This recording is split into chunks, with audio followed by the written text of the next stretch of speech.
আজকে সন্ধ্যার সময় ফোনে একটা কাজ করতেছিলাম। আর এর মধ্যে আমার হাসব্যান্ড এসে বলতেছে, "এটা তোমার জন্য নাও।" তো আমি বললাম, "এটা কি?" সে বলতেছে, "আমার হাতের স্পেশালি দইয়ের ডেজার্ট।" আর এই ডেজার্টটা খাইতে অনেক বেশি মজার ছিল। তো আমি তাকে বললাম যে, "কিভাবে বানিয়েছো?"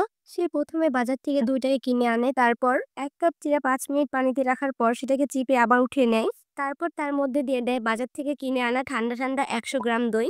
দইটা দেয়া হয়ে গেলে এখন দিয়ে দিবে তার মধ্যে পাকা কলা স্লাইস করে কেটে আর এখানে সে একটু ডেকোরেশন করার জন্য সুন্দর করে ঘুরিয়ে দিচ্ছিল। আর কলাটা দেয়া শেষ হলে এখন তার মধ্যে দিয়ে দিবে সূর্যমুখীর বীজ ১০-১২ টার মতন। তার মধ্যে আবার দিয়ে দিবে তিসির বীজ অল্প পরিমাণে। তো এই তো রেডি তার হাতের স্পেশাল দইয়ের ডেজার্ট। আর তার থেকে বড় কথা কি জানেন? সে নিজে হাতে এই ডেজার্টটা বানাইছে, ভিডিও করছে, এমনকি এডিটও করছে। শুধু ভয়েসটা আমাকে দিতে বলছে। আর সে আমার হাতে ডেজার্টটা দিয়ে বলতেছে যে, "নাও, খেয়ে বলো কেমন হয়েছে। প্রতিদিন তো তুমি আমাকে বানিয়ে খাও। আজকে তুমি বলো কেমন হয়েছে।" আর ট্রাস্ট মি এটা খাইতে অনেক বেশি মজার ছিল। আপনারাও বাসায় ট্রাই করবেন।